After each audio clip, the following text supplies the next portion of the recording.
त्याला दूध गाईचं म्हशीचंच लागतं. घरामध्ये कुत्रा बसतो, पण गाईचं शेण जे आहे ते शेण पाहिलं ते आपल्याला पिळत येते आहे की नाही. मग आपण कुठे जाणार आहे? आपण कुठे जाणार आहे? मंगळावर पोहोचलो, पण जीवनात मंगळ राहिला नाही. त्याच्यापासून जर तुम्ही दूर गेले तर तुमचा विनाश आहेच.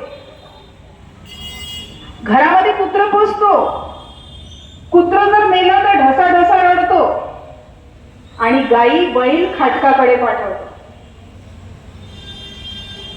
आज या सणाची खूप गरज आहे. त्याच्या मागची सायंटिफिक रिझन समजावून घ्या की यांची काळजी घेणं आवश्यक आहे, काळाची गरज आहे. जास्त बोलणार नाही. दुसरा सण आपण जो श्रीकृष्णाची खूप गरज आहे जगाला, समाजाला. कृष्ण हवाय.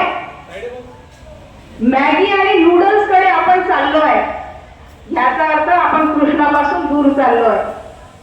कृष्णाने सांगितलं दही दूध खा, शेंगदाणे खा, चणे खा, पोहे खा.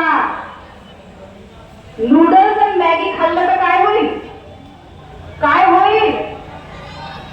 दही दूध खाता, दूध पिता, दही खाता. दही तूप लोणी हे खाल्लं पाहिजे. हा मेसेज आहे या सणाचा की आज आपला जो काला आहे, या काल्यामध्ये ज्या काही वस्तू आहेत त्या सगळ्या पौष्टिक आहेत. याच्यामध्ये मॅगी मसाला नाही. आपण चायनीज फूड कडे चाललोय. त्याच्यामुळे त्यांच्या कुटुंबातले लोक पाहत होते तिची विटंबना, पण कृष्णाने हिम्मत केली. तशीच हिम्मत आपल्याला करायची आहे. काळाची गरज आहे. कोणती भीती न बाळगता आपली बहीण आहे, आपली आई आहे. जर आपण पाहतो आहे की तिची कोणी विडंबना करते आहे, टिंगल टवाळी करते, तर आपण तिचं रक्षण केलं पाहिजे. हा मेसेज आहे. आज श्रीकृष्णाची खूप गरज आहे. श्रीकृष्णाने सांगितलं जीवनातला प्रत्येक सण, जीवन एक सेलिब्रेशन आहे. याला सेलिब्रेशन सारखं जर जगलो तर डिप्रेशन येत नाही.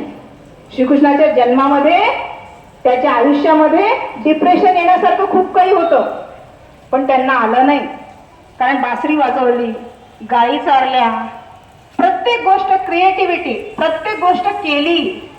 करून जर स्वतःचं मनोरंजन केलं तर मनुष्याला परमानंद मिळतो. मोबाईल पाहून नाही.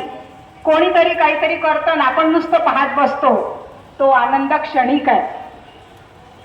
वाद्य आजवते पालकी, हाथी घोडा पालकी, नंद के आनंद भयो. धन्यवाद.